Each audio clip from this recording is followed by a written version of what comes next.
and go crazy. And go crazy. Go crazy. Go crazy.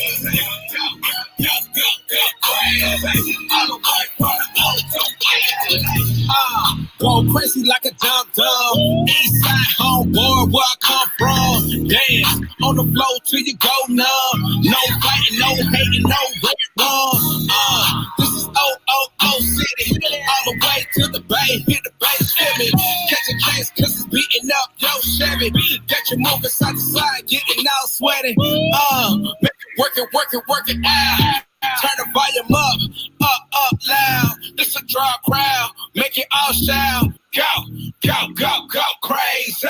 All the way from the O to LA. Hit play on the track and I'm ready. Like a quarterback, Tom Brady. Get you all in the friends. Go crazy. Go crazy. Go crazy. All the way from the O to LA. Go crazy.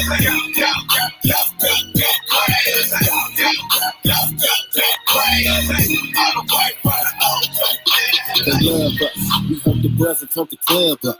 They tear the rugs up, soon as we turn the subs up.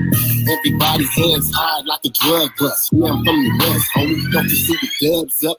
Baptize him on the spot, fill the tubs up. I fraternize with the flops, tell him fill the tubs up. The show though, original, the type of proto. I go, crazy, yeah, loco, the solo. The coach and loco represents the Ocho. Immersing together, it's the devil in the choco. Either I leave him on the mat flat out, squeeze it till he black out, and when they see him tap out, they go crazy. Go crazy.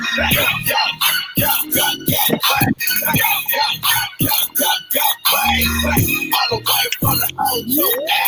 Go crazy. Go crazy.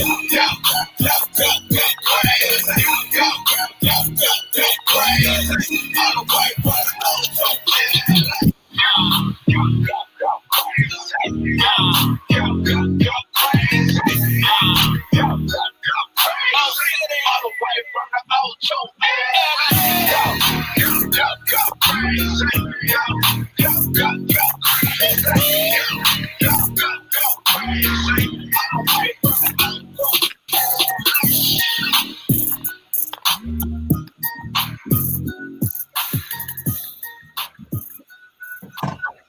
All right.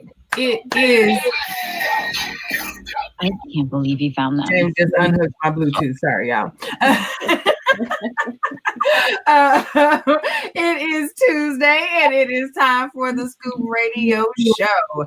It is our Father's Day show, so I'm excited about this. We're actually going to have some good combo tonight. So we are about to go ahead and get it in. I want to go ahead and get our business out of the way. As you all know, I am Keela Willis, and I want to go ahead and tell you how we do it around here on the Scoop Radio Show. We are an interactive show, so we invite you to share this live. We ask that you watch the live that is the Scoop Radio Show, titled The Scoop Radio Show. That is our main live. It is the one that you will be able to share your comments with us in real time, and they will show along the screen. Share the live as much as you possibly can, but we ask that you interact with the live that is titled The Scoop Radio Show. We also, from time to time, we'll create little polls for us. When you see a poll at that part of the show, there will be a little button change in your bottom right-hand corner on your phone or your desktop. It will look like a little bar chart, little column, little bar chart. Click that, and then our question will pop up, and it will give you options to choose for the poll. You'll be able to respond that way, and your responses will show also real time, live on screen. Aside from that, we ask that you comment to let us know how you feel about our topics. We're talking about the news. We got fire starter tonight, so we want to know what you are thinking. This is our show. We're just guiding you along. All right, so I think that is all of the business. So now it's time to introduce the rest of the crew. Kels, how are you, sis? How's your Tuesday treating you? I'm good. Y'all know routine Tuesday is my favorite day. So I'm doing well, ready to get into this show and kick it with my peeps. Yes. Good. What's going on, bro? You outside? You chilling? You where we want to be tonight? I'm living vicariously through you today. How are you? I'm chilling outside, enjoying this nice weather. So yeah, I'm good. I'm ready for the night. Want everybody to make sure you drop your comments throughout the show. Tell us what you think. Like you said, we want to hear from you. So make sure you participate. Also, tag your friends, tag your homies. Hit the share button if you have not, to let everybody know that we're on. And we want to hear from you again. We got a lot of good stuff to talk about tonight, and so we want to hear from y'all. Let's go. Well, that was all I had. Let's go on and get into this news. We got some good stuff. Let's go. We got good news. We got some good news. We got some. All right, hold on. So let's see. First up in the news, we have, let's see. So 10-year-old Brooklyn entrepreneur honors. He's honored for his business helping families that are in need. So a 10-year-old business owner is being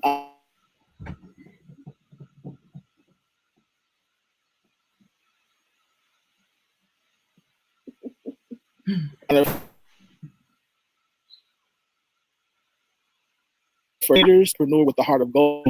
Doing success by registering him for business classes to provide him with the necessary tools to execute his vision. Last year, he launched his company with a business model to sell donated clothes at affordable prices. So what's cool about this is he saw Avengers and he saw toys that he could not afford. And then he realized that there were a bunch more people who were probably like this too. So he did something about it. First grade, y'all. So he launched a campaign to raise funds. He opened up his store, and so he's renting space to donate, and he's eventually going to also donate some of his clothes that he raised too. So yeah, so if you read the article, it talks about how he's all the stuff that he's doing. I think it's absolutely dope to be 10 years old and thinking like this. So what's your thoughts? Oh yeah, I thought it was awesome. Y'all know the youth is a soft spot for me, so and business. So I love it. Even in the article, it said that his mom had enrolled him in some business classes for, I'm guessing for youth. So yeah, she's really guiding him, and he seems like a really bright young kid. So yay for him. Just think about what he's going to be like in a few years. Right. Come on. Oh my gosh. Yeah. Exactly. Come on, mogul. Exactly. At 10, I got 10. I wouldn't think about none of this. Key, what you think? No, I thought he was a very impressive young man. For the fact that he was able to see the need, and it was not a selfish need. He saw that it was one that was bigger than just. Hold on. I didn't do it this time. No, I'm here. He saw that it was a need that was bigger than just he and his mom. And then he was able to then put action to that and grow it. Like that speaks so much, because the average 10-year-old is not thinking about what other 10-year-olds, let alone their parents and their situations are. So, I thought it was really neat for him to think outside of his box and then do something with that. That's 10-year-olds don't. Adults, there are some adults who don't think that level yet. So to be 10 and be there, high five, young man. Good job. Yeah. Yeah. I know good and well. Like I said, 10, I wouldn't think nothing about this. So I think it's awesome.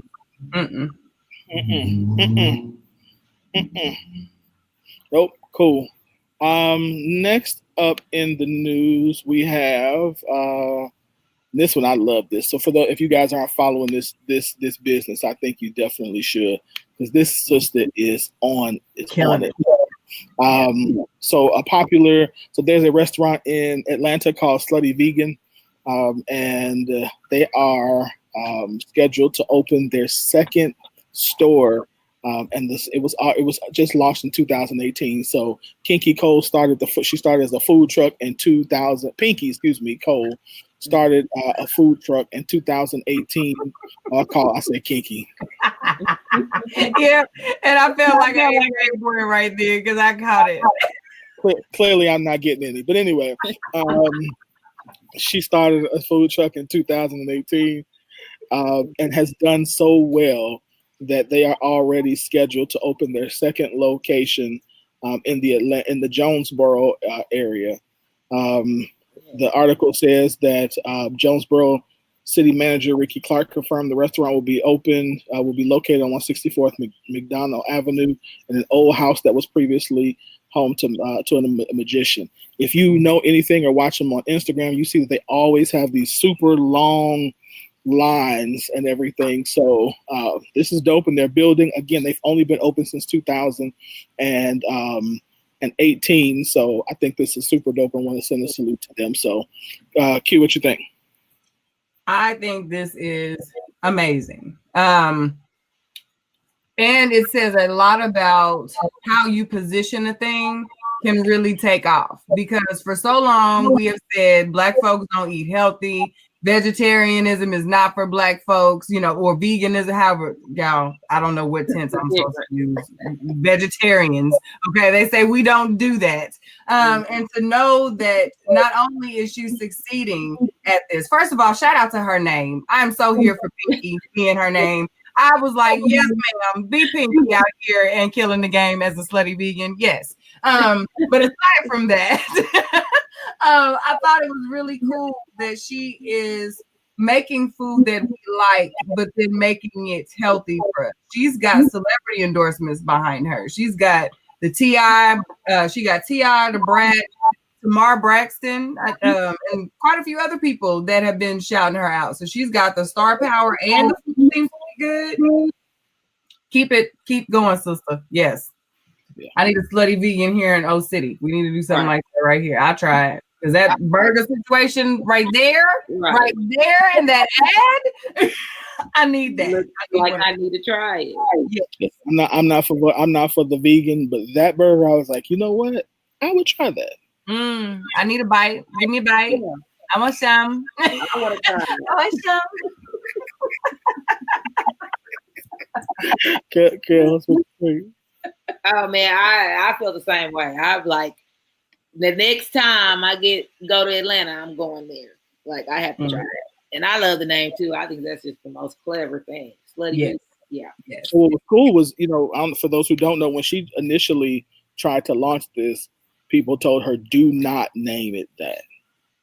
Oh, and really? So that's the story. Yeah, the big stuff. The cool thing about it, they were telling her, don't use that name. People will not go there because of the name. And she did it anyway. And look at it. They go because of the name. Yeah. So A, because of the name, and then B, everybody. I mean, I've literally watched people do their Instagrams from there, and like, okay, let's see let's see how this is, and they bite into it on Instagram for this first time, and they're like, we love it. Right. Yeah. So it gets no better than that. Yeah, we coming. Exactly. Vegan. Business moves do slutty vegan. Next. Not before. All right. Last but definitely not least, Hove is in the news again. Jay-Z invest $1 million into a vegan cookie company. So hip hop over Jay-Z doesn't only preach about the importance of entrepreneurship and Black ownership in the Black community. Is something that he practices. The Brooklyn-bred rapper is investing in the future of African-American entrepreneurs. He recently invested $1 million in a Black-owned vegan cookie company. The brand name Partake Foods was created by Denise Woodward. She founded the company after she had struggled to find healthy snacks for her daughter who has allergies. And she funded her company through a Kickstarter campaign. And as it grew, she left her corporate job at Coca-Cola to put all of her time into this. So she started out selling cookies from her car.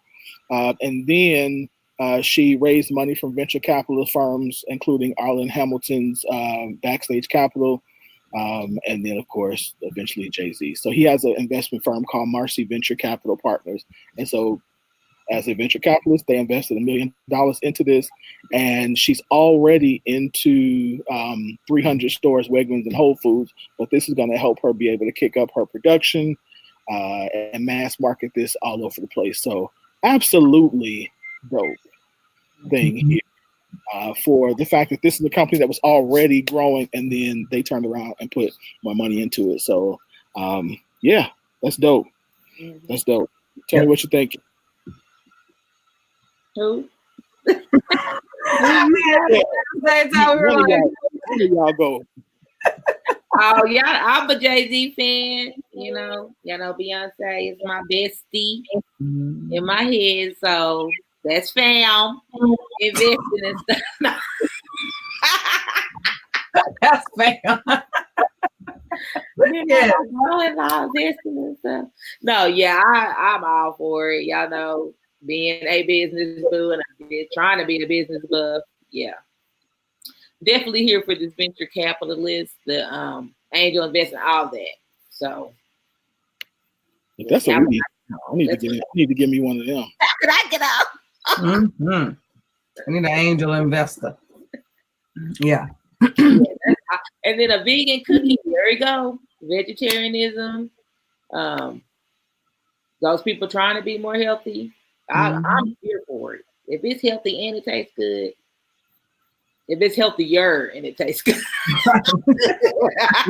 Right, because we're not mixing the bad cookies all together, but we here for a healthier cookie too.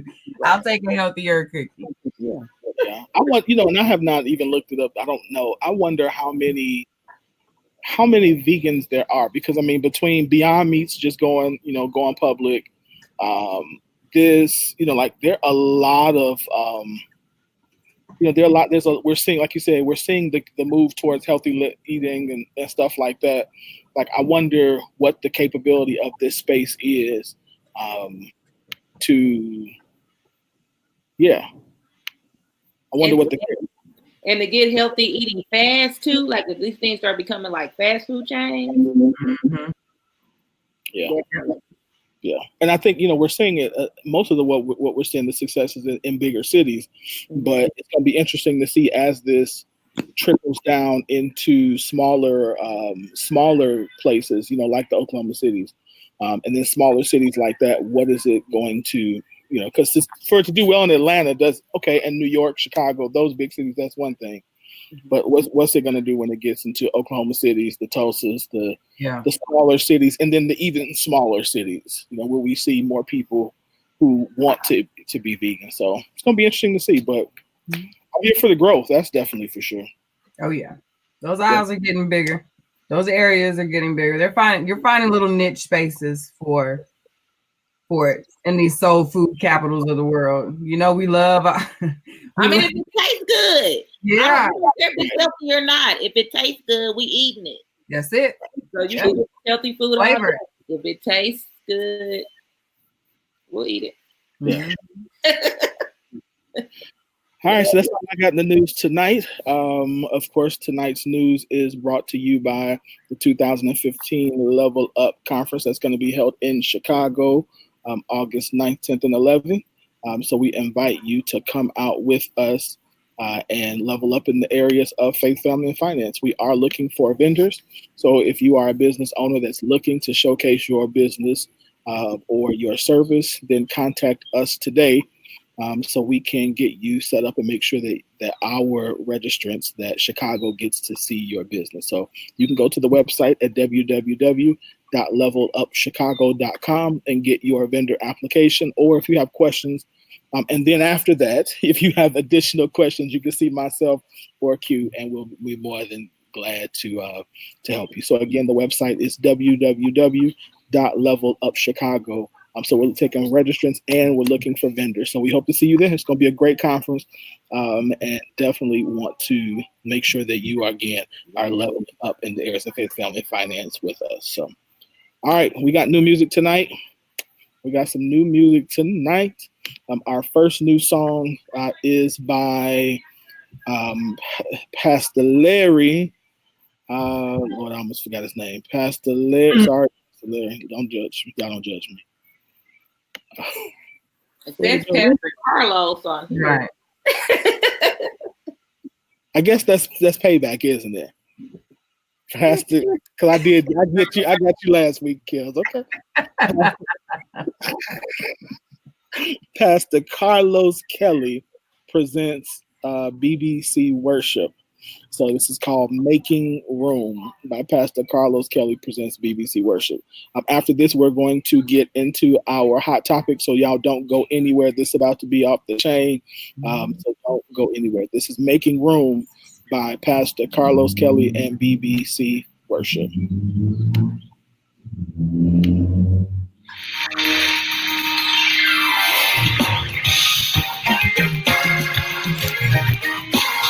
Come on, stand on your feet and clap your hands with us.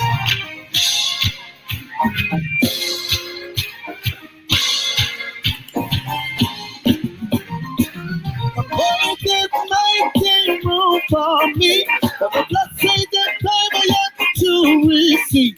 My mind is ready, my heart believes. My praise is making room for me. Oh, yes. Oh, yes. Oh, yes. Oh, my praise. For the blessings that favor, yeah. My mind is ready, I believe. Praise is making room for me.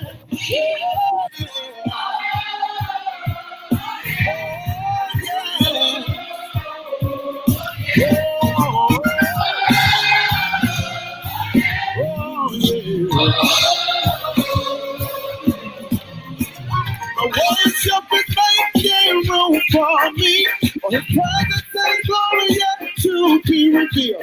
The Lord has been so good to me. Worship is making room for me.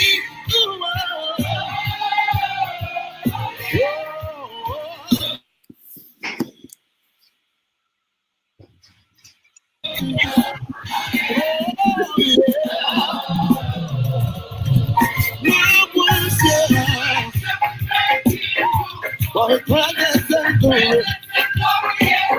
The Lord has been my worship for me.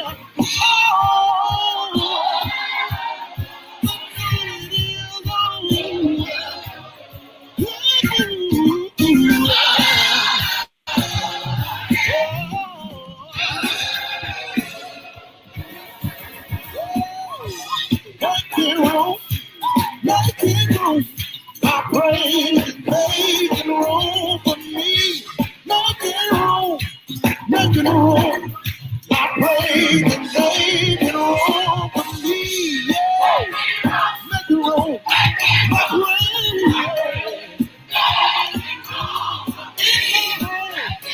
on my job. My praise,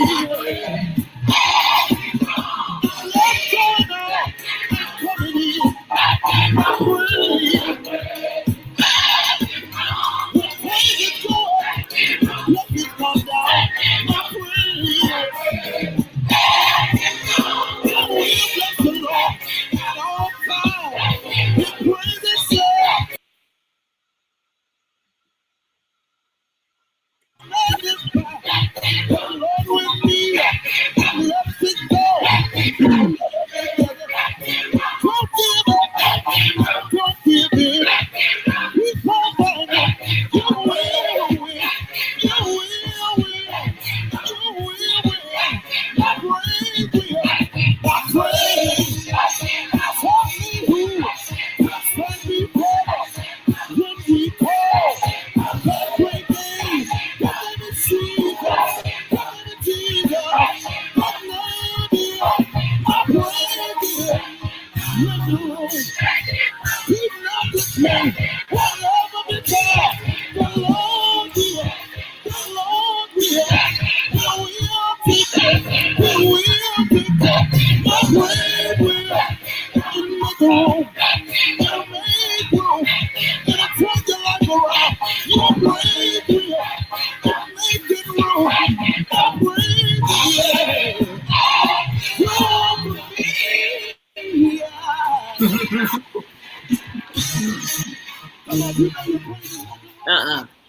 did I go into the working part?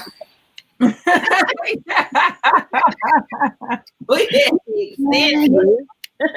the extended praise and worship. Okay. I can't wait for that song. A good run music. Yeah, I can dig it down. So y'all know next is Hot Topic. So today we actually, I think this was posted yesterday actually. Yeah. And a little post I found in a group, and it says, "What have you learned from being in Facebook groups?" What have you learned from being in Facebook groups? And I mean, they got other topics. I posted in 2 different groups, and then I posted it tonight on my personal page on my Reggie, and there's a lot of comments. So I thought, hey, this is something we need to discuss because Facebook groups have become part of our lives. Yes, very much so. Just as much as Facebook. So I guess I'm gonna go to I go to Winfrey first. We're gonna have a good little conversation. It don't even matter who goes first.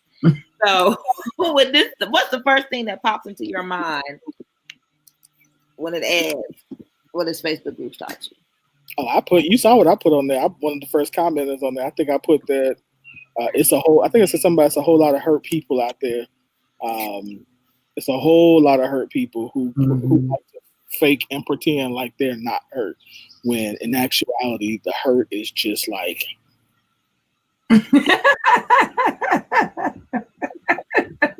Yeah, you actually put. I have a comment. You said most people are really bitter / angry and like being bitter / angry. Yeah, and that's the other part of it is they're perfectly okay with being bitter and angry because they have made that like their persona now. Like they think a lot of people think that's cute and cool, and under the guise of keeping it real, they're like, I'm just real. No, you're just really angry, ma'am. And so you're really bitter. You need some help.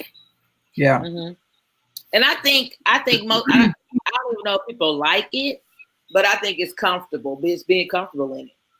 Oh yeah. Because it's not comfortable if they're not. Yep. I mean, it's crazy. Some people get comfortable. Yeah. What's your first thought? My first thought was a lot of folks need a lot of hugs often. I think that was kind of along the lines of what Wynn was saying. My first positive thought, because I agree completely with what Wynn said, was that I met some of my very best friends through Facebook groups. I met both of y'all through Facebook groups, a Facebook group. And some of my very best friends were also in that Facebook group. So since then, I limit my Facebook group activity because it can be so extra. But because there's only so much of that you can take, because it is definitely a lifestyle. Being a part of a Facebook group, you have to move it a little bit different within groups, because it's like social media is already big enough, and there's already so many different ways to be someone you are, but then get into a group that is specific based on, a certain thing, usually the title or whatever it is. But within that group, you can find little clicks. Because clicks, that's also something else that we find. They absolutely happen within groups. But the most unlikely people, the people that you would least likely think will click up in a group and be the most, will run a group. You never even expect it. Groups are. You know what? And then what's funny is what happened is then, which has happened to us, which has happened to us, is that people will then click up, get mad. And like they start their own gang, so they want to start their own group now because we're not important enough in your group, so we're gonna start our group so we could be. I'm like, this is like fraternities and sororities again, Yes. But y'all, it's so many Facebook groups. Can anybody tell me how many Facebook groups you are in? Even people in the audience, people on the live. How many Facebook groups are you in? Are you in? Yeah, I mean. Let me go see if I've counted before. I saw somewhere, I don't know if I counted, but I was like in 90 groups. That's Jesus Lord. I don't want to be a 90 group. I don't even know. I'm like, I didn't even know I was in these groups. No, so like I went through and removed because like in Facebook groups you get added. Yeah. They'll add people to a group, and so I have to go through sometimes remove myself. And I hate to say this, but like I get added to like it seems like every church group, every pastor preacher group that's ever formed, they put me in. And then they do the same thing in those groups. Like somebody will get mad at somebody because they don't like their theology. No, they bang in the Christian groups too. Yeah. Oh yeah, this pastor don't like this pastor, so this pastor get the group and be like, if you're not a conservative Christian, then you don't really love God. I'm like, we thugging in Jesus group. It goes down, y'all, in the church groups. This is serious. This group business is serious. Let's go through some comments. Yeah. So the first comment in one group says, boys be talking a lot of crap till you send them an address. And a lot of these weak MFs got way more energy for women than they will ever dare for a man. Wasn't that Joseph that said that? Yes, JB. Maybe said that. I was like, man, he's on it, because it's a whole lot of people out here they get real thuggish. Yeah. Until it's time to do something. And then I'm like, oh, so you was just talking. Oh, okay. You Facebook gang. Mm-hmm. That keyboard gangster. I mean, it's the plague. Don't kill it. Yep. Yeah, that was interesting. So let's see. The next comment says people put feelings over facts. That was from Norman. That was that was a cool little point right there, because people being all they feelings. Hey, I'm a victim of it. I've been in my feelings on Facebook. Mm-hmm. I've been in my feelings over your post. So I get it. I mean, and I don't think that's a bad thing. I just think that, I think that people should recognize that's what's happening, because, I think one of the good things about it, if you really pay attention to it, is that you realize what some of your triggers are. Like I had to learn probably a year ago, like I had to really learn if a religious post walk away. Yep. Because even though you want to have discussion with people, in a lot of these instances, people are not coming for discussion; they're coming for a fight. And you can really give somebody actual facts, and because they don't like you, or they just don't like whatever the topic is. In my case, like I said, I learned that my trigger is religious posts. Like and it was the fact that like my real intent was to give people information. Yeah. Information and education, and you're telling me that even though what I'm saying is not something you can refute, you just don't believe it and you just don't care. I'm like, so then why are we having this conversation? Mm-hmm. Yeah. Mm-hmm. Yeah, if you don't care to believe or try to understand, why talk about it? Yep. Like if I'm really wanting to know and I want to see what your point is, it may not change my point, but sometimes it might. Yeah. I don't mind growing as a person. Somebody else's view. Yeah, I thought that was the point. Like I thought the point around discussion was for adults to be able to not, and then I had to realize that there are some people, I speak for dudes, that there are some dudes, and women probably do it too, but I know that there are dudes who doing it just to look good in front of girls. Yeah. You just out here trying to flex. Let me press this girl like acting a fool on the playground. Yeah.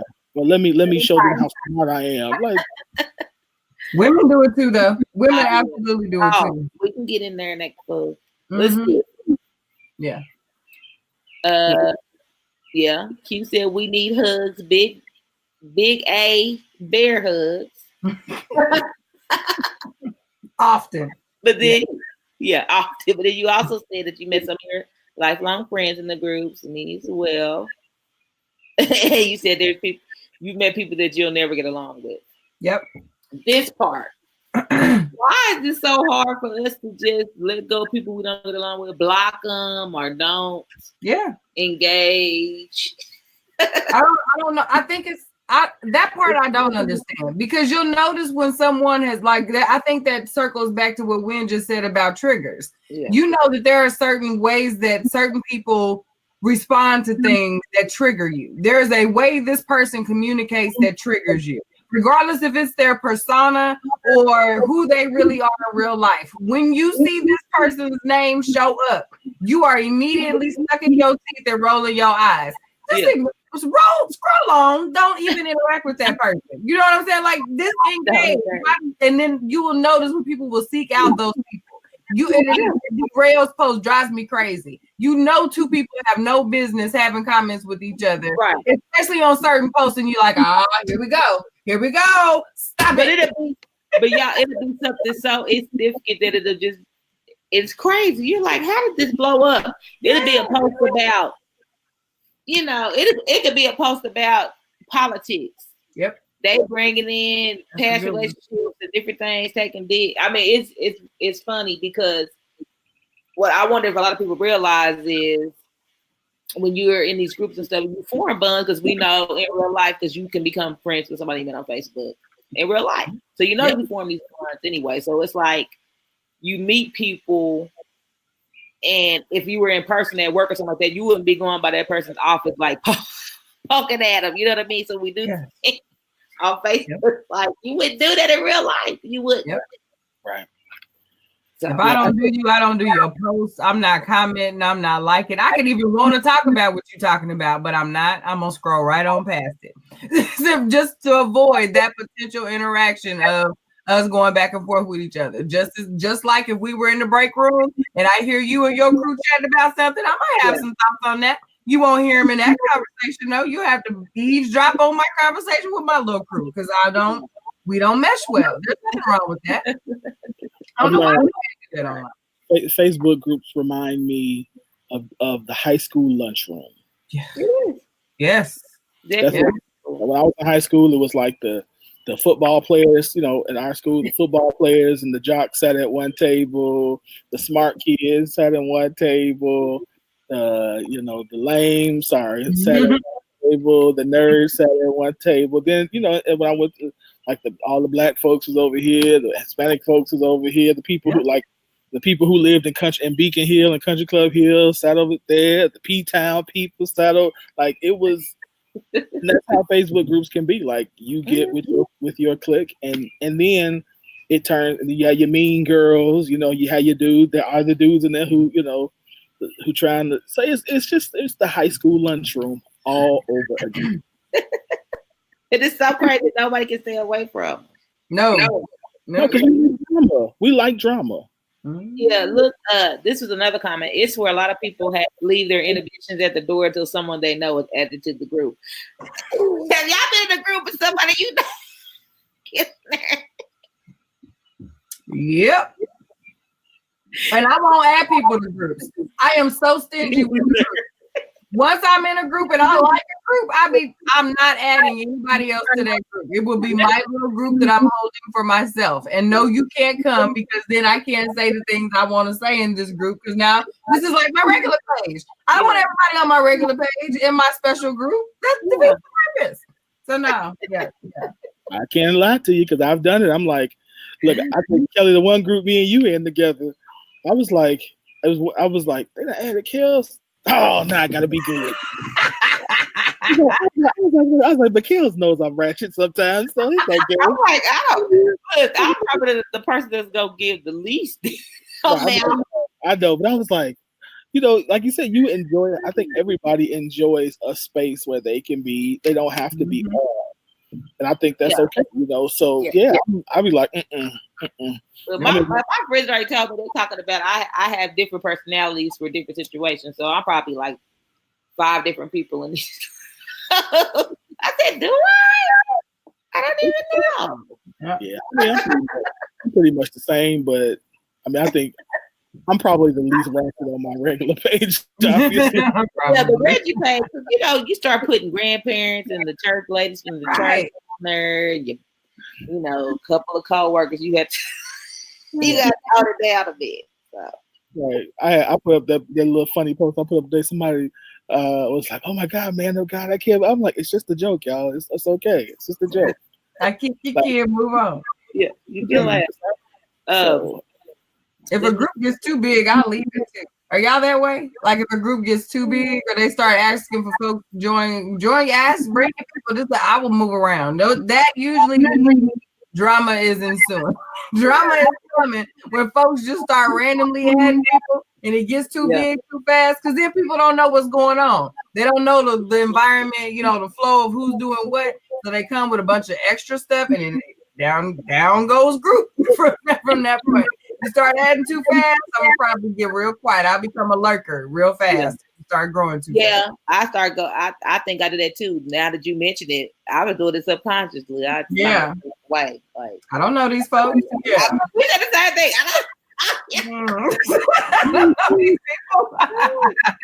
Okay, so this comment here from Miss Shine, one of the regular posters in Scoop Nation. She says, people forget I know them in real life while perpetrating a fraud on the book. Yeah. We got the perpetrators. Yeah. I agree. Like I said, I agree. I think I will say though that like you said, I think we also have to remember that for some people, I remember that is the only place they can go and feel like they can be heard. Yeah. So I think that's also something that's, that's probably the good part about it to Sean's post is that, granted, I know you in real life, but I also, I think also know that there are people who are going through some stuff and sometimes they need a space to get away from their life. Yeah. And sometimes what we forget is sometimes it's just fun. Right. You're bored. It's fun to be around so many people that you don't really have to get out the house and really, be decent to be. You can't really be yourself. So some people, they may not even know it, but you probably really are you don't think you're being your authentic self on Facebook, but you might be. If you spend a lot of time on there. Social media has become, this is part of our world, like going to work. Some people don't get online until they do go to work and log off when they get off work. Like that is the time. They coincide with one another. That's usually 8 hours a day. Yep. So, and then like for me, most of the time that when I'm on Facebook, I'm probably only in groups. I don't even, that's why I'm missing everything. I just be in the group. So if it ain't updating with nothing, I'm missing everything on just the regular timeline. Yeah, I have to remember to share stuff to my regular page a lot of the time. So, yeah. But for me, I don't think I commented on either one of the posts, but I did mention that I have met good friends from Facebook. Shoot, I probably wouldn't have been the entrepreneur and linked up the way things align now without Facebook groups. We were all in the Facebook group, MOT. So for those out there listening, that was a part of it. I know we was on that group. We became acquainted and reacquainted. So, hey, they come with drama, but they come with the good. It's like the yin and the yang in Facebook. Yeah, for sure. Because you can create a group just think how quickly you can gather people with the same interests just from a Facebook group. Mm-hmm. I'm in being an admin for the Scoop group. you guys know, but I've been added to a Facebook run group for group admins, and there are hundreds of thousands of people and none of them belong to the same group. So there are hundreds of thousands individual people that are admins of different groups on Facebook from all kinds of random stuff. Pokemon groups where they all go out and catch the Pokemon. You got dog groups, you got people who love corkscrews. You got like random, and these people have thousands and thousands of people. I've got a 60,000 people group, and we talk about dog houses all day. And how do we get more engagement? More engagement about dog houses? Like those types of things are constant conversations in that group. So groups are huge and are connecting people in real ways. Facebook is doing a promo campaign right now. Have y'all seen the ad campaign the promo is? I mean, that Facebook is running on TV right now with the dads. They've got one I know that's got the dads taking their daughters to baseball games, and they've got the little pop-ups. They've got the Facebook post pop-ups where you see the dads taking the little girls to get the jerseys and get their little mitts and their baseball gear so they're ready for the game. And it's the dads and the daughters taking their girls to the games, and they're sharing in the groups of how awesome a time they're having. They're sharing their pictures like, thanks guys, I would have never thought about this. It's a dads with daughters group.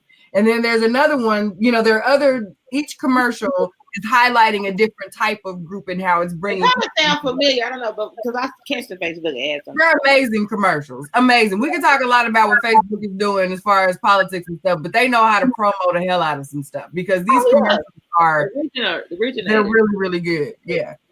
They're amping the group thing. So I see a uprising of groups happening because they're like on real TV promoting the adding of groups on Facebook. Yeah. But what about this comment though that says everybody a prophet and super woke? True story. And I have been a victim of that. I have done that. Oh my gosh. The prophet and the woke. Yep. Like, that needs to be a book. Yeah. A fairy tale to teach kids about the prophets and the woke. And the woke. That's a title right there. The prophets and the woke. I like that. That's funny. Yeah, again, I think you know. So I read an article that said that between the hours of 9 o'clock and 5 o'clock are the busiest times on social media. Believe it. So, you know, and they actually say that it's good for productivity because I remember I read one study that was saying that it's bad because you're losing productivity, but another one said actually no, it's good because people need mental breaks. And so if they take a break and, you know, a mental break at their desk and they go on Facebook for 10, 15 minutes, it helps their productivity for the rest of the day because they're able to come back instead of thinking that they got to focus on the same thing all day. So I thought, you know, I'm not surprised at all of the amount of time people spend on them. The fact that Facebook is trying to push more groups because again, it helps engagement, and the more engagement they have, the more they can, you know, charge for ads. So I mean, it's right. It's a business model. You know? It is. Yeah, I like the groups. I just think I think like to Q's point, sometimes people just like I don't know about the whole dog group, but. It's a thing. Search it. It is. I'm in that same admin group. Everything. Have you ever just searched like somebody's name or search something by accident in these groups? I'm like, it's a group. Let me ask you this. What are your thoughts? Because, you know, I don't know if you guys saw that Facebook is now starting to, Facebook and YouTube are starting to remove groups and content that are like hate groups. So like, you know, certain hate groups, like they're removing them from them. Do you think that that's a good thing or a bad thing? Because on one end, they're saying, you know, listen, if this is a place for groups to be, how do you then tell us that we can't have our group that's, you know, 10, 15, 20,000 people, but just because it's something that you don't like or that you think is a hate group, you shouldn't be on it. Do y'all think that that's too much? Do you think that that's something that they should do? I think it's something. I'm all for everybody having the right to their voice, but I think hate, just like if it was a people forming to kill people. I mean, at some point you have to be socially responsible. That's the whole reason we have rules and standards and expectations for people when it comes to how you act. So, I mean, I'm sure there's some groups that's slipping by, but I'm glad they're taking a stand on it because we need to get back to just trying to do the right thing. You know, it doesn't have to be religious, it doesn't have to be non-religious, it just has to, for people to be able to do do good. Social media isn't a right, in my opinion. To that question, social media isn't a right. These platforms, in a way, are privileges. And like Kel says, you have to be socially responsible at some point. Where is the line? And hate exists in real life. So you don't have to carve out a special place for it to be safe on social media. There are people hate been happening long before social media happened, and the people who want to get together to hate are going to do that. So you do not have to make a space for them to do it and then do it, run rampant and amok amongst people who don't want to hate. So no, I'm good for them, no matter what the hate is. Right. Yeah, we're good. yeah. Let me see. I was gonna read a couple more comments before we wrap it up. I can get back to it. Let's see. It says, people are angry on the inside with not enough real outlets to release the immense amounts of foolishness they tend to build up inside. No good deed will go unpunished, and people are nuts. People are nuts. But I'm like, what if Facebook is their outlet for anger? It is, clearly. A lot of people. I think people, and I agree that people, like I said, they're angry, they're bitter, that, you know, we see a lot of issues. I think from what I think that, as I've said and thought about it, it sounds like people like you, they just need, people want to be loved. Mm-hmm. And it just comes out. Like, we can see that there are just a whole lot of people who just want to be loved and accepted. And this is their place. This is the only place. And just like in any group, like people will find like people. Yeah. Just like in a group, all the people who love drama get together. All the church people get together. Mm-hmm. All the woke people get together. Mm-hmm. All the men who hate women get together. All the women who hate men all the married folks get up and talk about the single people. All the single people find each other, talk about the married people. Mm-hmm. All the real skinny people get together and talk about how they don't think the big people like them. All the big people get together, talk about how all the skinny women. I mean, it's just the natural hair sisters get together, the bald brothers get together, the beard brothers get, like, it's life. It's just like life. Mm-hmm. The people just want to be loved and accepted and find a place that they belong. I think that's what social media exposes more than anything. So how do you think we get away from having a Facebook beef? I think you touched on it a little bit earlier about people get mad that they start another group, but that's probably why there are so many groups, because people are in this group, there's 100,000 people on there. Somebody said something, they have to start having rules because it's too much. Yeah. Mm-hmm. I'm in a group that I used to be kind of active in. That one was like 19,000 people. 19. Yeah, it was just ridiculous. But I mean, it was with 19,000 people. It was probably about 500 people that were active. But that's still a lot. Yeah, I mean, I don't think you can stop that. Mm-hmm. And I don't think we want to. I mean, I think, you want to give people. I think, when it comes to something like social media, I think it hurts because if it's a business, so like our group is a business, I think it's on us to keep people engaged. Right. But if you're just really out there just having having fun or whatever, then I mean, I don't think you can stop that, because like people gonna go, Halima, yes you do. She's talking about I don't have a click. Yes you do. You do. Let somebody put up something with Zeta, and all y'all just flock together. Yeah. Right. That's your one click.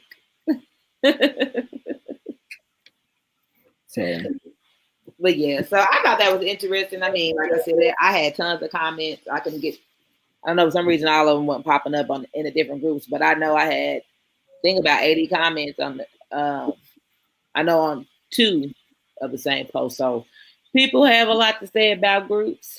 They needed to come out here and say it, but I think with the whole beefing situation and things like that, even if you fall out with somebody, it's too easy to just leave them alone. You didn't know them before you got in the group. Right. Some of them probably still ain't met that you done fell out with.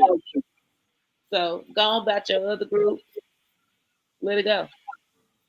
Mm-hmm. So that is the hot topic segment for tonight.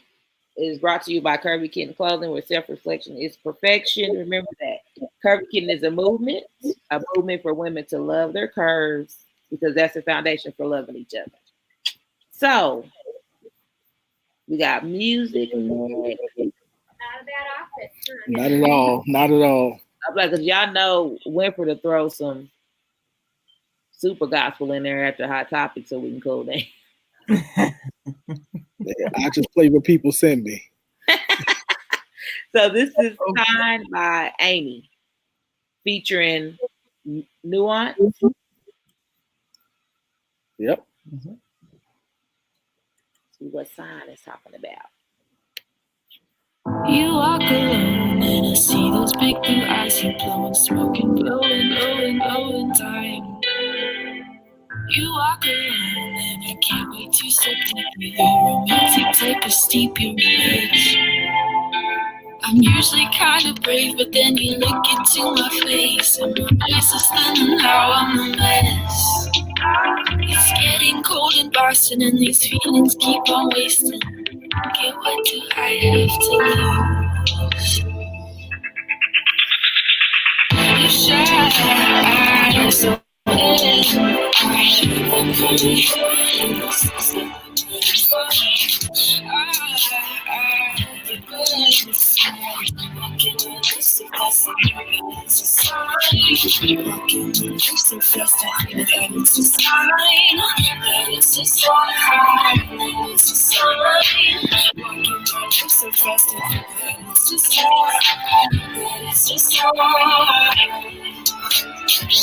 you are alone and I see those big blue eyes you blowing, blowing time.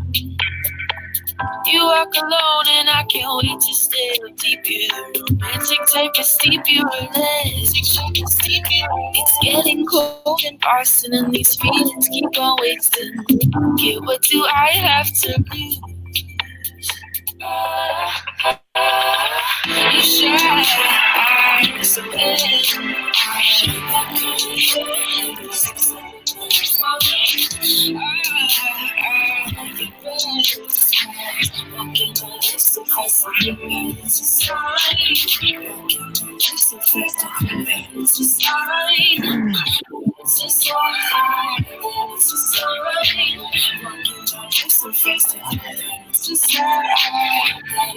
alright.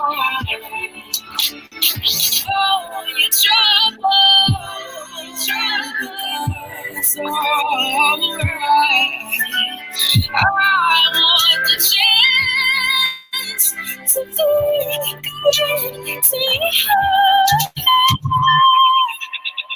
You've taken all my breaths away, so oxygen can't reach my brain. Explains why I cannot think straight. I never used to believe in fate. Astrology, it's not sense to me, but it's my destiny to get you next to me. Think boy, you can run this shit. Wait, not shine up. You're so handsome, it makes me want to dance and kidnap my heart, and I hit it for the ransom. Looking at you from across the room. Ooh, I love how you do what you do. That's that I do like, and I could add so much to your life. Need you want, you got to have, you make you happy, so you shine. Okay.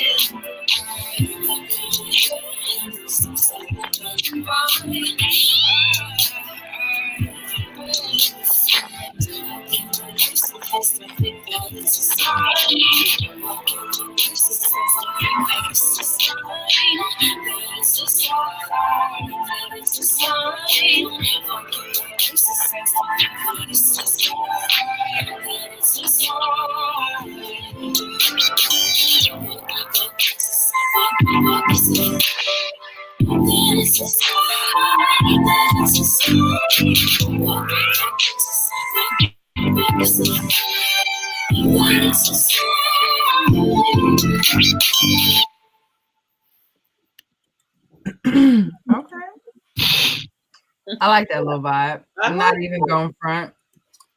That one crossed some that did some things for me. It was a little jammy jam. I like that. Right. Can't quite place it, but I'm here for it. All right. So we are going to go ahead and get into tonight's main topic, which is how does having a good father benefit our relationships? But before I do that, I want to go ahead and actually take care of business early because I've been forgetting lately. Today I was off and was busy and decided that for Throwback Thursday, Flashback Friday, Seal It In, Your Sexy Saturday, the rest of the week, I am going to be running this little awesome duo sale, which is one of our Sexy Shea Butters, one of our throwback favorite scents, which is the Luscious Lemon Cake. sent in an 8-ounce size. And we are going to do our newest product because we are just that dope, which is our cocoa mango twist and go cream. It was freshly made on today. It is amazing. And y'all, I've never done this, and I'm going to go ahead and get to our topic, but I want y'all to see just how amazing this sexy shea butter is. So you can see. Yeah. Check this out. So that little scoop right there. Y'all see that? That's smooth. Your shea from the beauty supply doesn't do that. Okay? Like it's not doing it. It's no, sir. No, ma'am. You don't get that glow. You don't get that glow from the beauty supply. Okay? And look, I'm snapping with that finger. So it's gonna go, you can go right into your skin and you can go, you're good, non-greasy. Okay, now time to get on into the show. You can holler at me if you want to go ahead and take part of this 2 for deal. This is normally a $35 deal. You can get this for $25. Both 8-ounce products for $25. If you here in the city, it's ready to go. Like you can have this at the house tomorrow. It's ready. Ready. Okay. So let me know if you got questions. Okay. Now, tonight we are talking about how we love our daddies and how they can be beneficial, how having a good father or a good father figure can be beneficial to your relationships long term.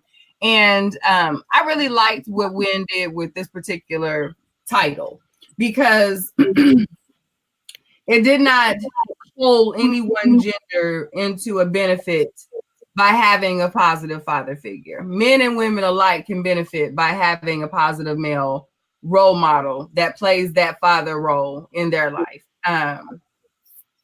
I think our answers to this question may change based on our experiences, but I think if you look at the basis of what having a good father in your life would do, there could be obvious benefits there. So I think it's good for us to have those conversations, even if you don't have someone who played the traditional role of a father, looking for that person who played that role in your life that showed you what manhood was or what it looked like or what you should seek out.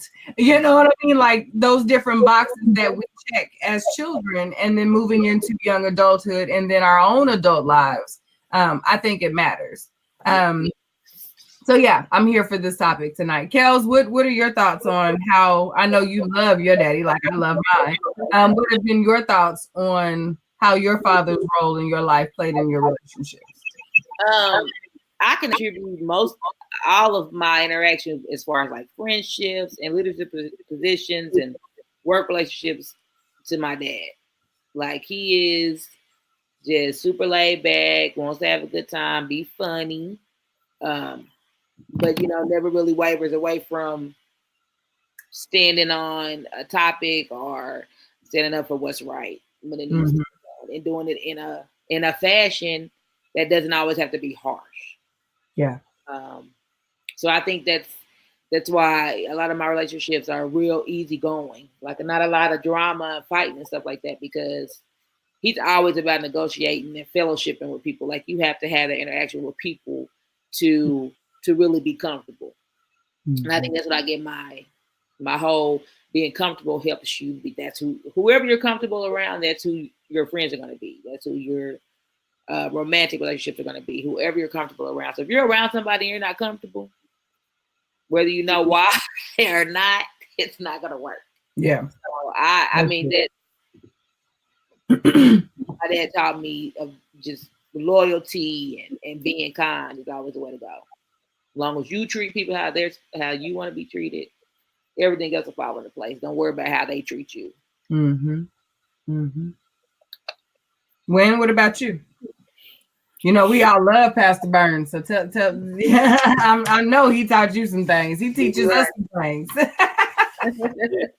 Yeah, I think from a man I think a lot of the things I learned. I learned, first of all, he's phenomenal, but I learned how to be a present father from him. often say as a child, I cannot look back in my life and remember an event that he was not there at.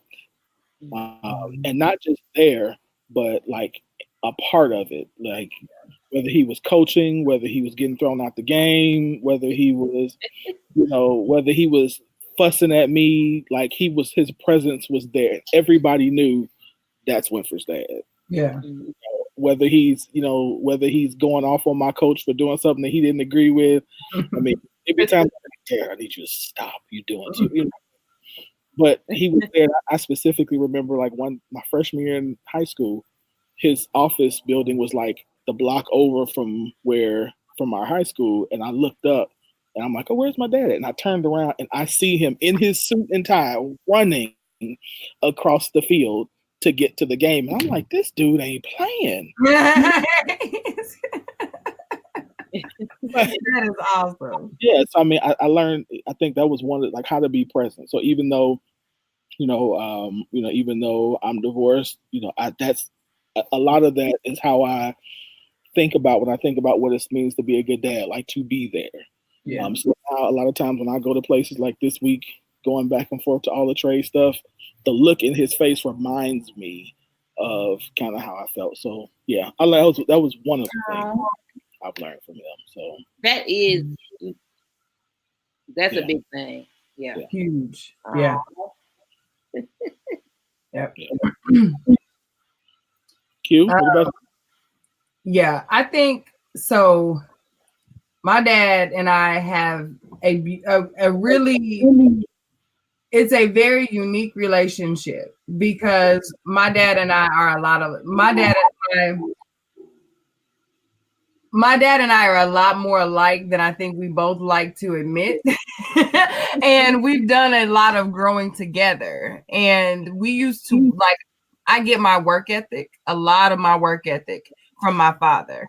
And I have definitely taken that into relationships. I am a tough it out. We're going to work this thing out. I'm going to do my part. And sometimes I'm going to do your part because that's a part of what you do when you're a team. You know what I'm saying? And when we all have a job to do, we're going to get in there and get it done together. Like we had a family business. We learned about how your role within this business then permeates back at home. Like it shows how he was able to show me how day-to-day work can connect to how you love a person.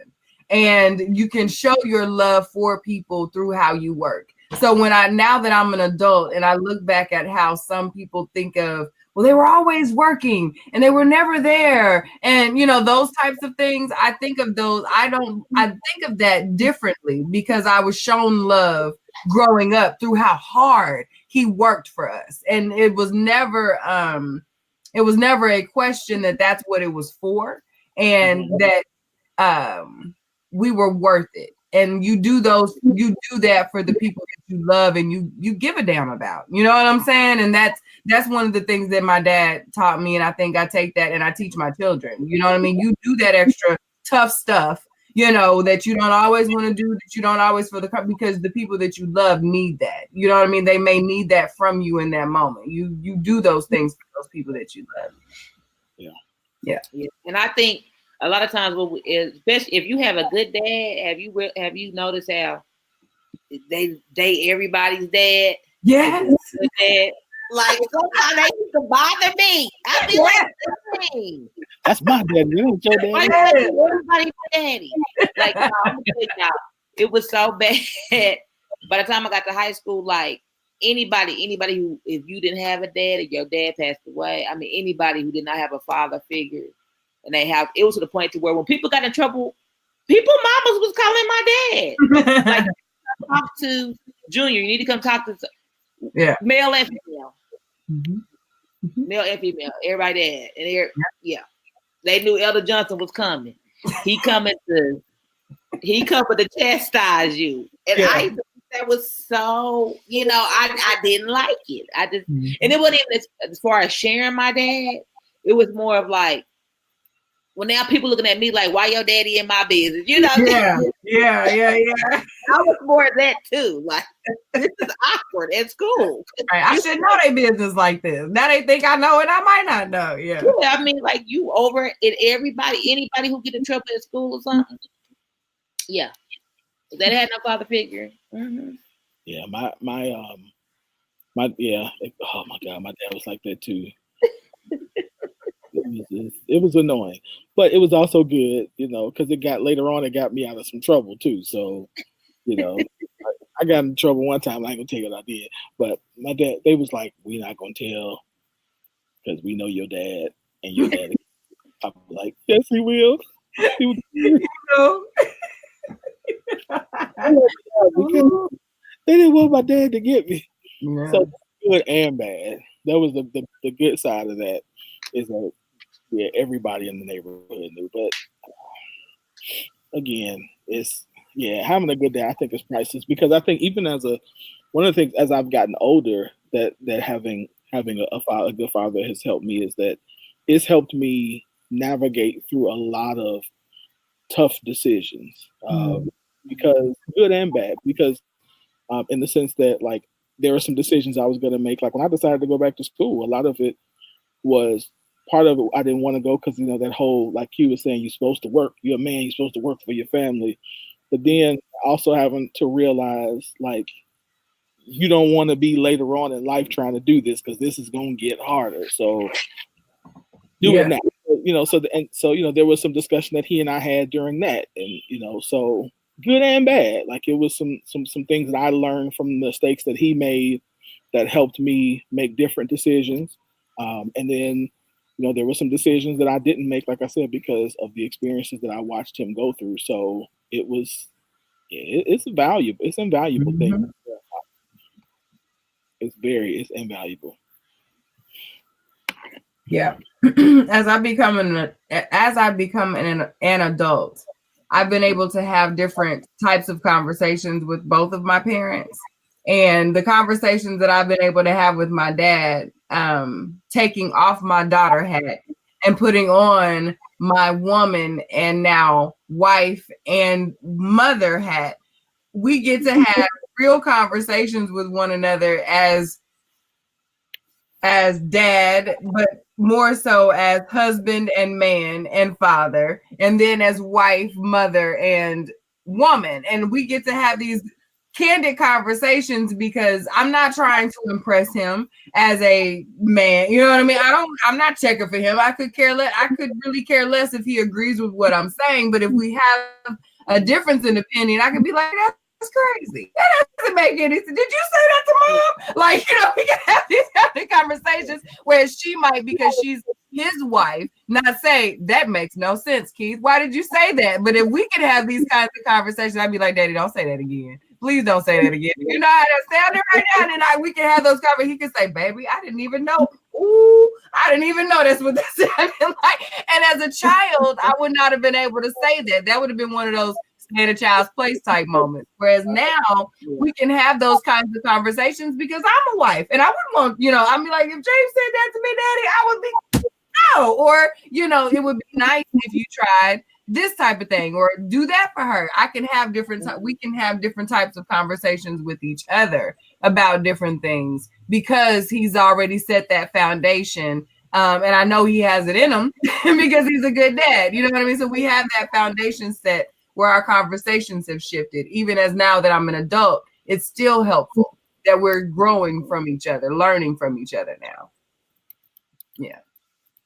Yeah, that's awesome. Yeah. I agree. I think what you just said is good, is that good dads set a foundation that make conversations easier the older you get. Mm-hmm. Mm-hmm. Mm-hmm. Yeah. Like, because we've had some tough ones. And that should be the person that we go to when we get into tough situations, because this is a person not only, who should have more wisdom, but also knows us better. They know us, so they understand our logic, they understand our reactions, and so they should be able to say, okay, I know you meant this, but look at it from this perspective and this wisdom, and this might happen. So give you some wisdom that you might not see because you're in it. Yeah. Yep. Yeah, so that's true.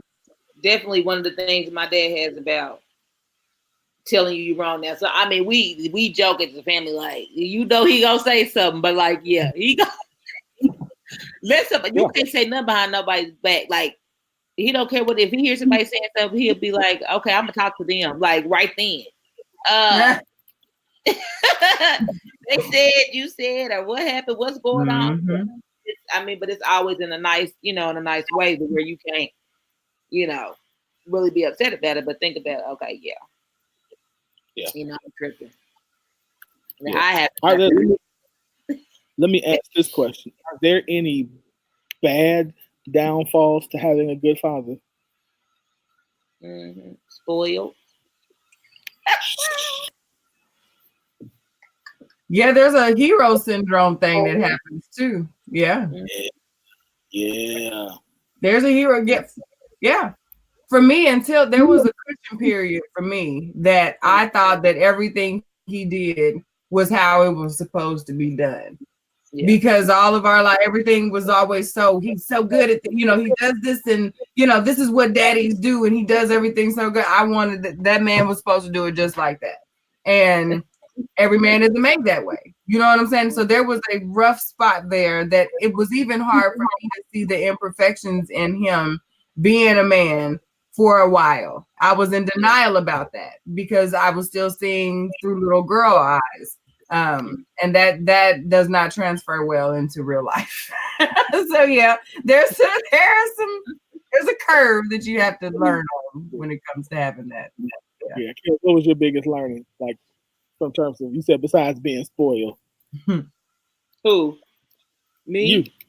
Oh yeah, being spoiled is the worst. Like, that's number one, because I know I can pout and get it with my dad. My mama can say no. I'll be over like, mama said no. He'll be like, don't tell your mama. I'll be that. And so I think a lot of if things don't go, and he still try to teach me that. Like, the older I got, he'd be like, just because something don't go your way, I'm not gonna be always able to fix it, or things just might not go your way sometimes. But as he's fixing it and making it show, a whole bunch of stuff I don't remember not going my way. Right. And that's all. The older I got, that was really hard to grasp. Like, yeah. Like, I know I call my daddy for anything. Like, I'll be happy to stop myself. I call my daddy right now for something. Just terrible. I see this on TV. I can't afford it.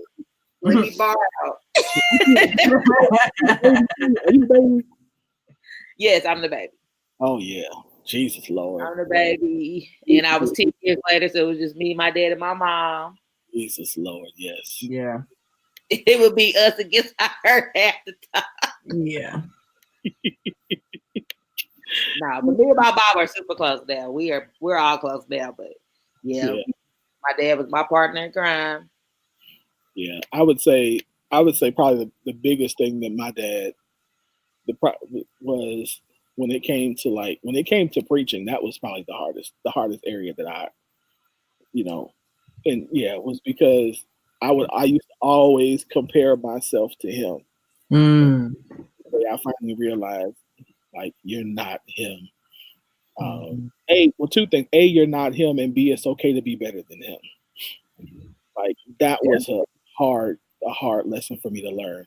Like, it's okay for you to be better than him. You're not disrespecting him by being better than him at something. They actually, a good father wants you to be better than them and go further than them. And so I think I had to learn that. I had to learn that was okay. And then to have him affirm that was huge. Yeah. That's crazy too. Knowing both of you are ministers, I never think about what that type of relationship could be too. That both That's a different dynamic. Thought he was doing too much at basketball. bet you they can't appreciate everything. And what's funny, and so in my family in general, we are very critical. I have a very critical family. Like we're super, and a lot of it is not being mean, but it is pretty mean sometimes. But so we analyze everything. So literally, like everything we do, I'm talking about everything we do in my family is analyzed. And so you can imagine getting done with him preaching and getting in the car, and the first thing he says is, "How was it? I do this well, well." And then so me getting older and getting in the car, and the first thing I'm thinking is, "How was it? What is it?" And then us having to have that conversation, and that's what we do. To this day, we still do that. Like like this past Sunday, after our Sunday night, he called. So I saw your sermon, and we go right into it. It's just a normal thing for us now. Yeah, but there was a time when it was difficult to do because in my mind it was like, am I as good as him? Will I ever, earn it? I think that's something that, especially young boys, we always look to try to earn our father's respect. I want them to respect me. I want them to think that that I do good. And so that was a tough one. That's cool though. Yeah. Good job. That's cool. I like that. I think your parents should do that. I think as a parent, you should push your children. You should want them to be like the best of themselves, even if the best of themselves in an area is not as good, quote unquote, as you are. Just you want them to be the best. Oh, absolutely, absolutely. Yeah.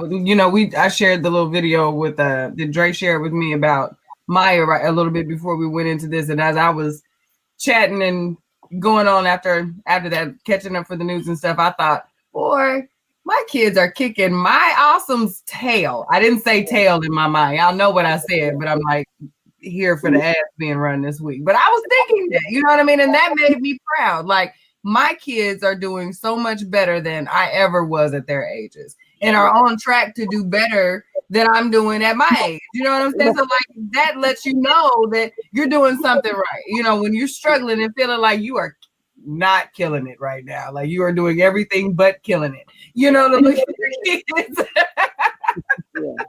And or anything that you're pouring yourself into and think, okay, that's where it's going. I couldn't kill it over here because I gave all that to them to go kill it. You know what I mean? And that's not an excuse, but sometimes you have to really balance that out and think, that's where I really want that to go. That's where that effort is going. So yeah, you're absolutely right. You want your kids to kill it, much better than you.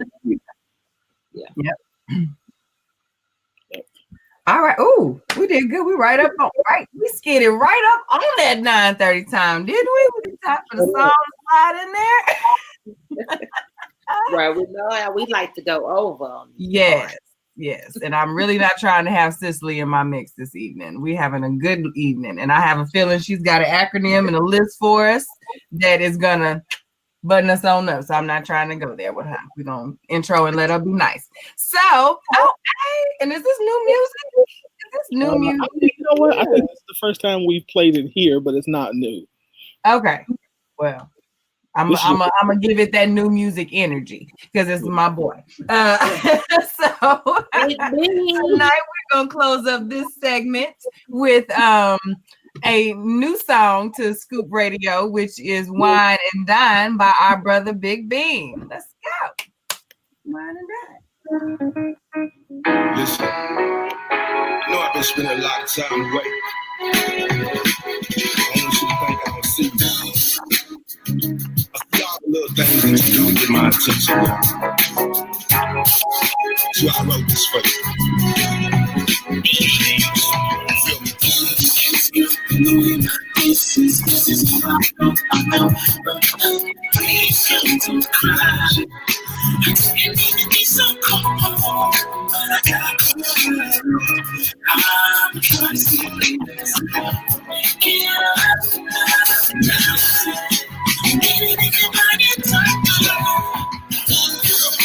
I love the way you walk, angel in the flesh, and you feel so soft. Yeah, let me take the load off. You so deserving. Had an appetite for plenty women, but you curved it. No more Delilah, I'm a one-woman man. And the presence of the Lord while I'm stretched on the sand. Ocean water just as clear as the blue sky. Not even the G5 is blocking than you and I. Let's come close and let your boy bless you. Rest assured, you the center of my retina. And I'ma sweat you for the rest of my life. And I apologize, girl, for them cold, lonely nights. So I'ma make it up to you. Do the things that I should've. No more saying all them shoulda, woulda, coulda. Just meet me at Del Frisco's around 7 in the section in the back. With the young setting, come on.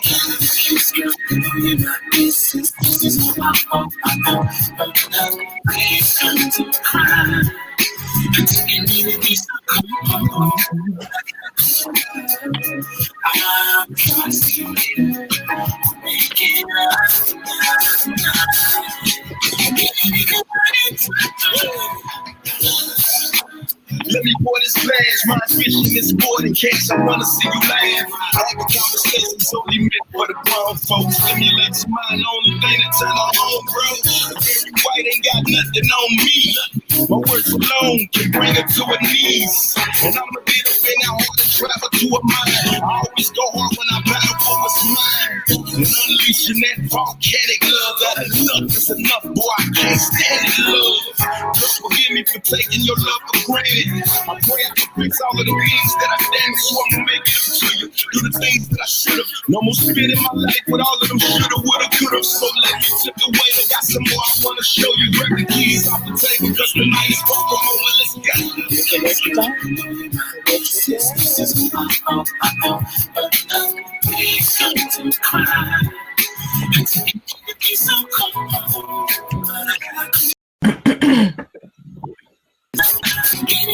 Your hair, girl, is blowing in the wind with that apple bomb sitting lotion glitter on your skin. And them high heels always compliment your frame. See, I'm a student of you, from your body to your brain. Know everything about you, girl, including all your weaknesses. And I gotta never let the world weaken this love that we both share. And I'm aware of all the places in your heart. It's only meant for me to go there.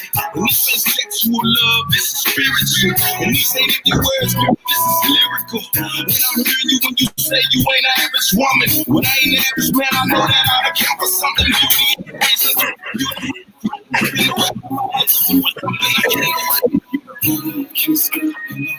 This is my fault.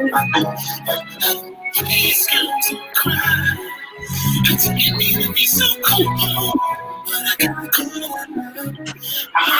I'll see you later. We get up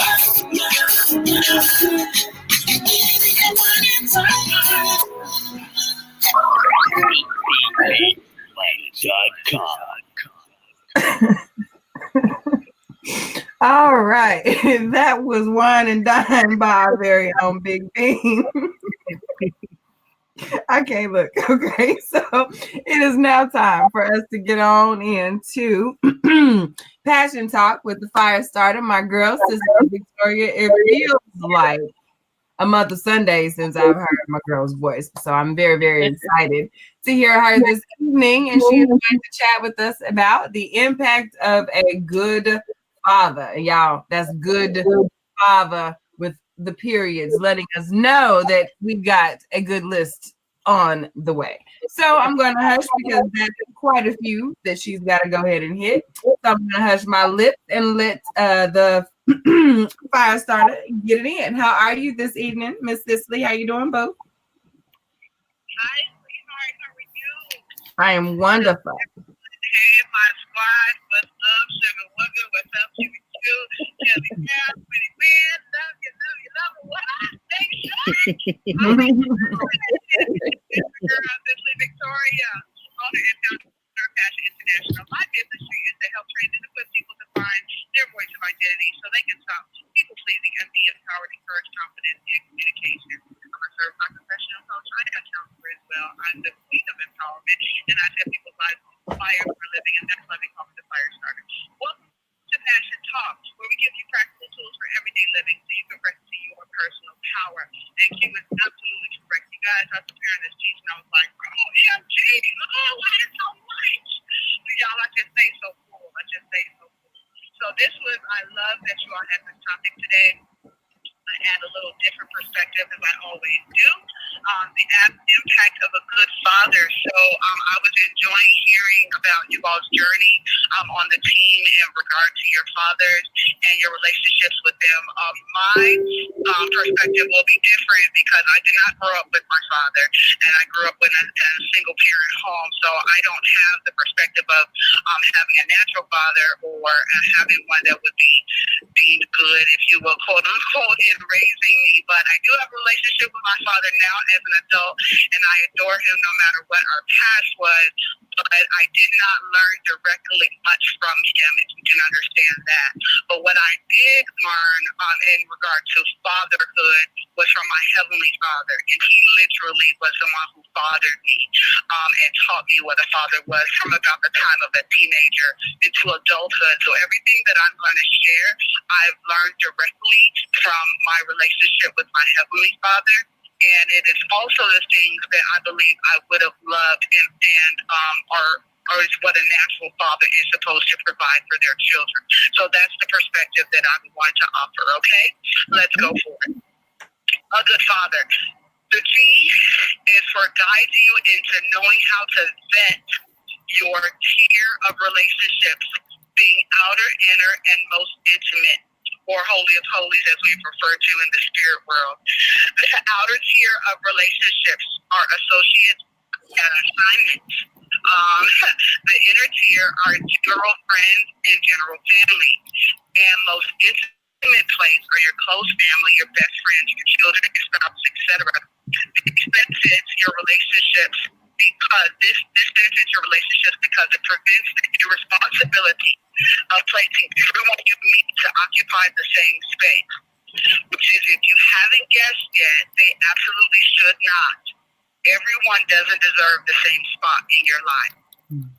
So the impact of a good father G guides you into knowing how to vet your tier of relationships and navigate and manage those accordingly.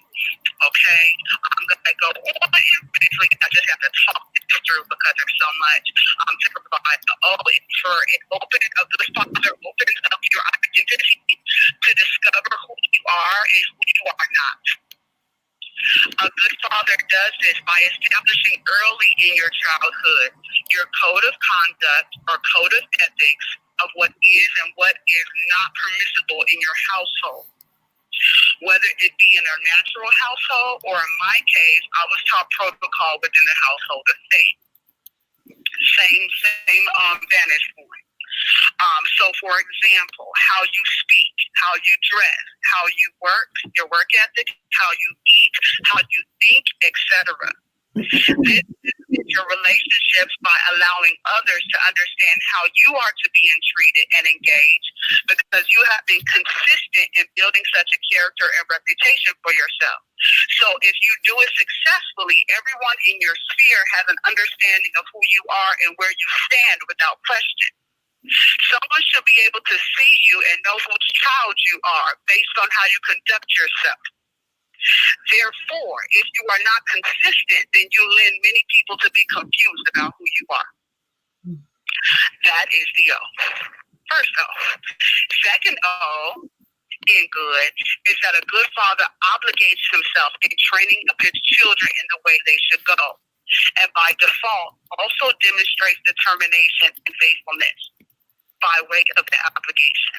One thing that brings me great joy is to see a man being diligent to be involved and take care of his children despite what occurred between him and the mother.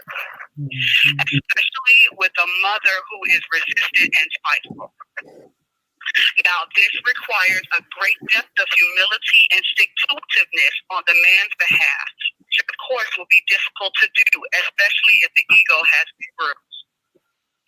Now, seeing your father follow all the way through teaches his child what it takes to remain dedicated, determined, and faithful, and reach in relationships for a greater good, even when it's not easy to do. That is a skill, and that can be taught by having a good father. That's your second O. It's good. Going on to the D in good, a good father is directive and makes decisions when it comes to his relationships and affairs. Our children are always watching us. So if they are seeing a father who vacillates between decisions, does not make decisions, or has a pattern of procrastination, they in turn will do the same. But if they see a history of a man who is direct and decisive, this will empower them to do the same in their relationships, which also breeds confidence and courage in your young and adult children. That is our good. Going on to Father, our F. Y'all still with me? Mm-hmm. Yep. Okay. Mm-hmm. Our F. A good father fosters growth opportunities for your children by not allowing you to get comfortable or too safe in the same place or space. I heard Wynn reference this not long ago. A good father, a good parent, always and should stretch and challenge their child to grow in spaces where they do have capacity to. The Bible says in Hebrews 12:6, the Lord disciplines those he loves, and he punishes each one he accepts as his child.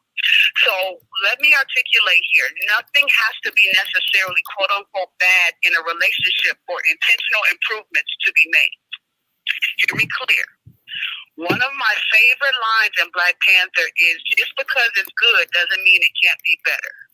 You will always see a good father making upgrades in every area of his life. And that good father will challenge you to do the same before a situation is broken down and needs a respirator. This benefits you in your relationships to stay out of mediocre comfort zones or sink into average autopilot. That's your F. That's good. In the A good father arranges teachable moments for you to learn from your mistakes. A good father doesn't always come to the rescue just because you called for him. If you were always Johnny on the spot to clean up all of your child's messes, then they would never learn to navigate life for themselves, which in turn will cultivate maturity and growth when you allow them to do so. This benefits your relationships because it teaches you how not to be or become a people pleaser, which I can attest to for a majority of my life due to the absence of a father, which in turn, of course, presents a void. And so with a void being present and not being properly navigated, you will attempt to feel whatever your drug of choice is. Mine was people pleasing. So with that, you are always trying to get that void feel or that affirmation of the father, which Wynn spoke of recently as well. And so, or of the father type. And so that is the void that a father feels, a good father feels. So the absence thereof will look something like people pleasing perhaps, or something else. So that teaches you how not to do that. If you are a person, hear me clear, that everyone can count on to pick up the pieces, you should not be. And you need to deal with the real issue that's going on, which is your need to be needed. Some people just have a need to be needed, and that is a soul wound and a soul issue that needs to be addressed in a very calculated way. A good father demonstrates trust in their children, that they have the capacity to solve some challenges for themselves, and this is the same stance you should have towards your relationship. Otherwise, you rob others of much-needed growth opportunity. That's our A. Next for T. A good father takes you in the direction of a foreseeable future. In other words, a good father will nurture and have plans for where he is taking you. When it comes to those inner and especially most intimate or holy of holy relationships, there should be a clear direction as to where the relationship is headed. The future should have a face and a place.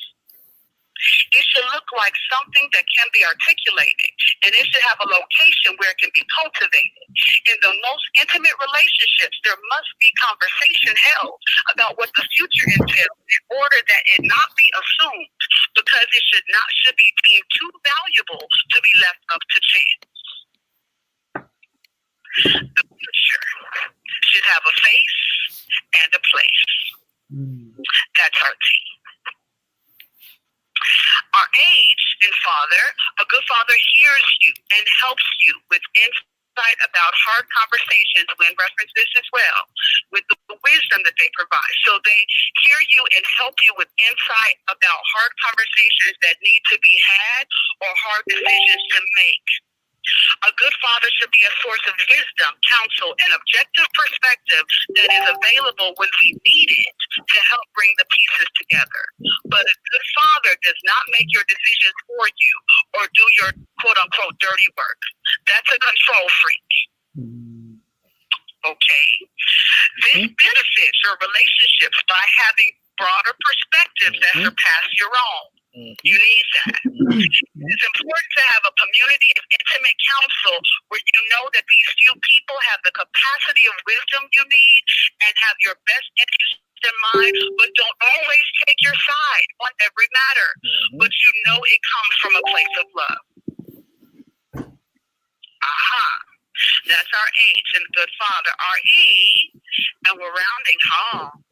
Our E is that a good father encourages you and enlightens you in anything that you might be going through to see the light at the end of the tunnel. A good father should always lift you up where you belong. Lord, lift us up where we belong. Good father always lift you up where you belong to a higher view and an ascended understanding. A good father should remind you of your royalty and the greatness that belongs to you. This benefits your relationships because it sets the standard of dignity in what you deserve, your value and your worth. I wouldn't encourage you to be in any relationship with anyone that has your ear, meaning you listen to them, but that makes you feel worse about yourself after you connect with them. If they have no life in them, then why are you aiming to do life with them? I'll say that again. If they have no life in them, then why are you aiming to do life with them? That is known as abuse, baby girl, and includes mental, emotional, physical, and spiritual, yes, abuse. And I give you 1,000% to have zero tolerance for that foolish fight. And lastly, a good father in the R realizes that after he has done everything that he was commissioned to perform in his child's life, that when that child is full grown, whatever the adult child decides afterward is what they're entitled to, even if it's not what the father would have preferred. This benefits our relationships because it helps us to release the reins of any tier of our relationship after you know of a certainty that you have done your part to play and yours alone. A good father and a good friend in any relationship never aims to control, but they resolve to love people in the place they're at, which doesn't mean you have to tolerate their choices. It simply means you will not disown them or treat them brand new simply because you have outgrown a place. It truly is possible to still love and disagree in any relationship of life. That is our chapter talk for today, good guys. Oh, I finished 2 minutes under the gun. We still got the extra time and everything. I don't know where they're out here to clap. No, that was good. That was a lot to chew on. That was a lot to chew on. I'm talking about clapping for getting finished early. That's a miracle. You said it, I didn't. Hey, that's all right. I'm getting it. Whatever. Questions, comments, or concerns? Are we clear? All minds clear? Q, any questions on the thread or anything? I want to make sure I serve my people. No, you did.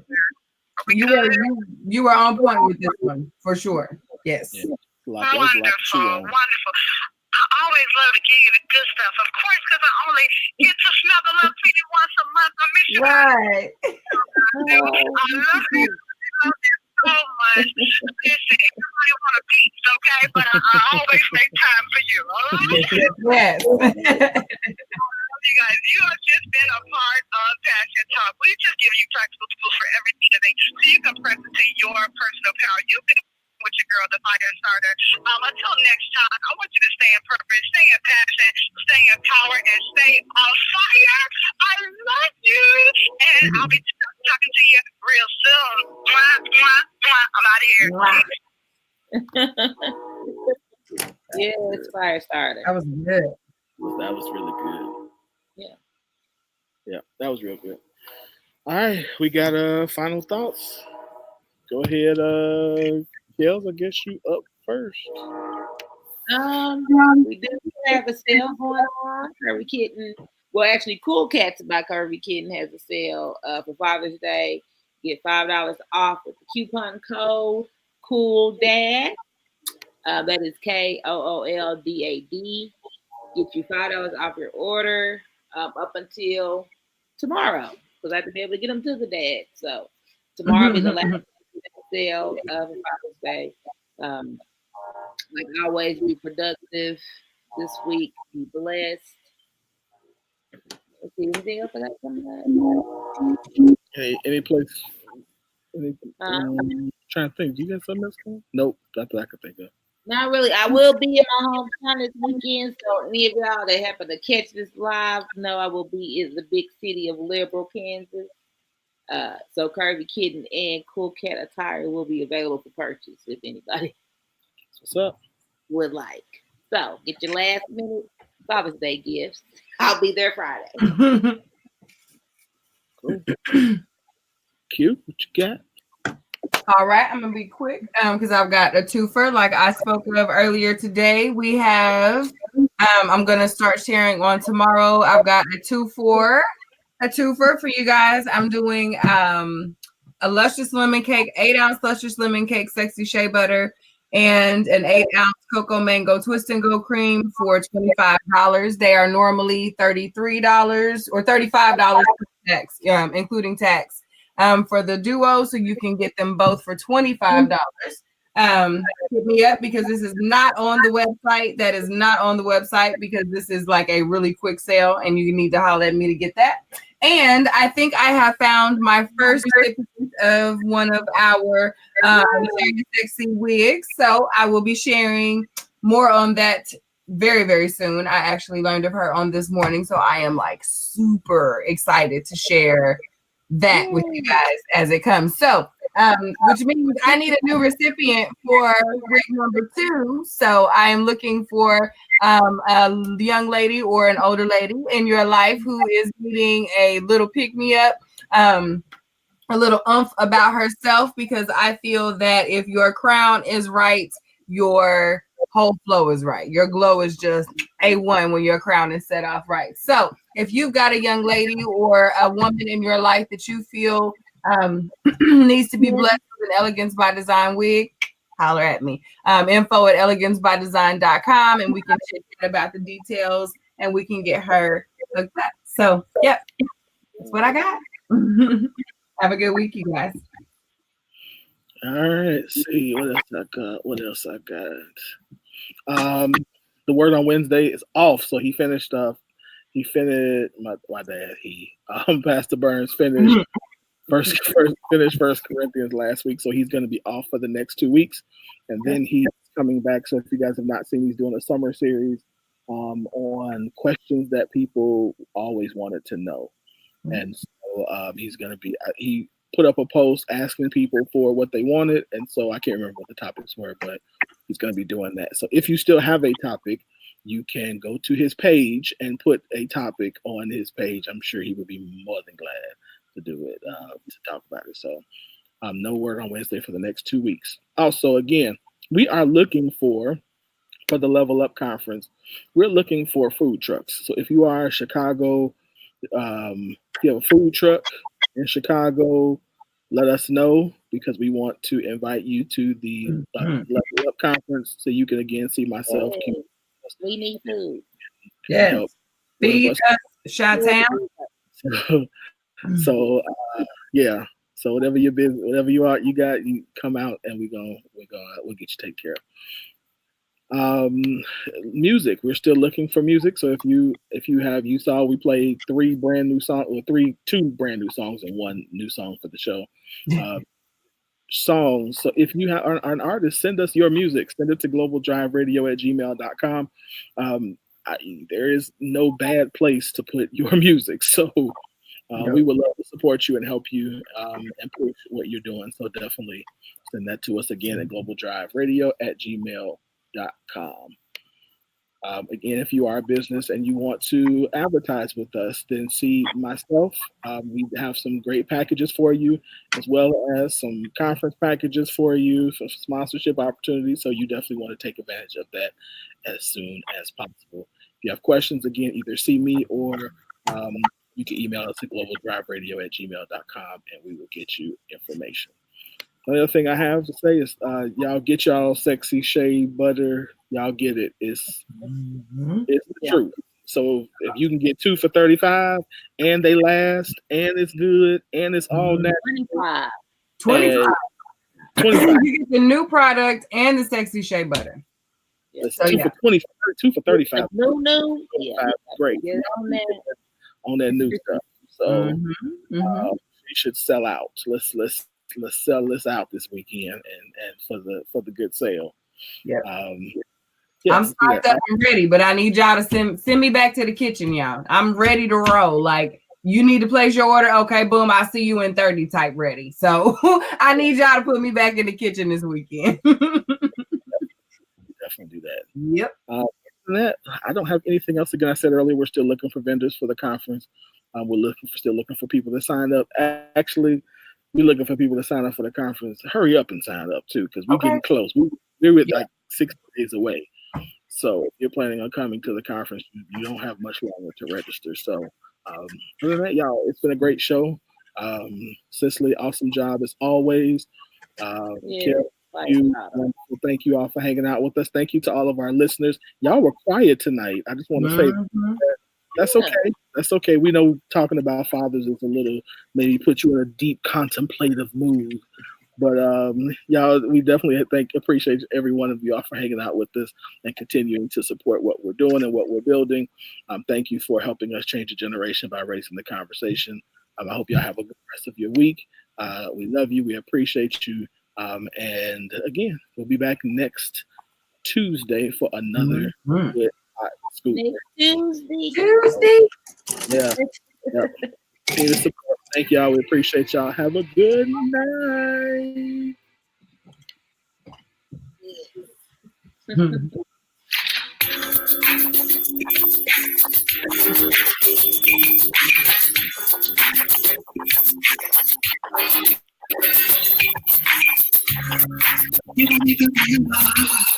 And we got the darkness. Yes. Right. Take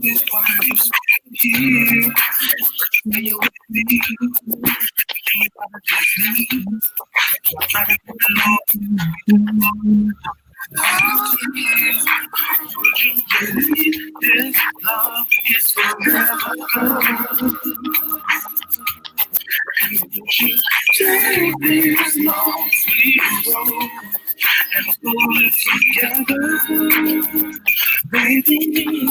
If this is goodbye, I want to you just can't give up and see the tears in my eyes, 'cause I'm baby, I treat you right. Just give me one more try. Just visit